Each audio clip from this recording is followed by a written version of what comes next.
আসসালামু আলাইকুম।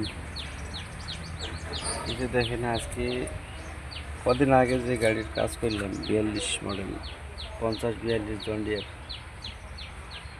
আজকে আজকে এই পাম্প অল্টারনেট করা হয়েছিল, যেটা 50-55 গাড়িতে লাগানো হয়েছে। 42 গাড়ির মডেলের এই পাম্প দেখেন, এটা সেটিং করতেও ঝামেলা।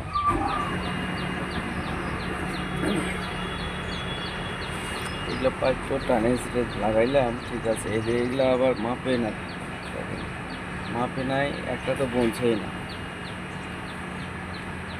এখন ভাঁজ করে করে লাগাইতে হবে। কদিন আগে যেটা স্টার্ট দিয়েছিলাম সেই গাড়ি আবার পুনরায় স্টার্ট দিতে হবে। প্লাস্টিকের পাল্টানো হয়েছে, যে পাম্পটা পাল্টানোর কথা বলছিলাম, আজও সে পাম্প পাল্টায়নি। এটাতেই লাগাইতে বলে, এটা কাজ করে, এটা করে না। এটা ডুয়েল পাম্প।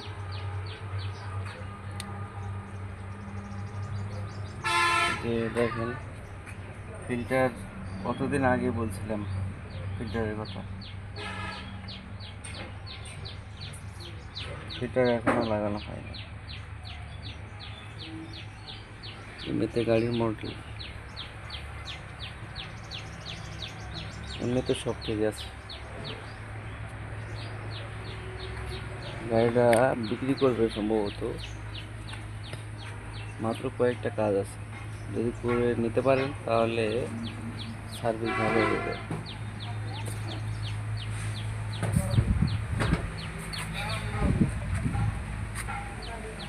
এখন এটা লাগাবো, তারপরে আরও আছে, এর আবার এখনও লাগানো হয়নি, সমস্যা নাই, এখানেও লাগানো বাকি আছে, এগুলো আছে, এগুলো সেটিং করবো আজকে। আজকে বৃহস্পতিবার,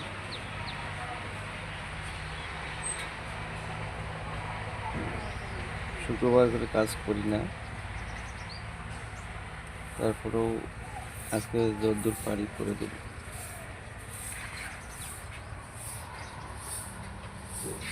আমি চাচ্ছি যে এই পাম্পগুলো যদি করে নিয়ে আসা যেত, পাম্পের কাজ করে যেখানে টাকা মোটামুটি 12-13 হাজার টাকা লাগে, কিন্তু এর ভয়ে এরা কেউ করতে চায় না। পুরাতন পাম্প লাগানো উচিত, যেহেতু পাম্প ডাবা পাম্প।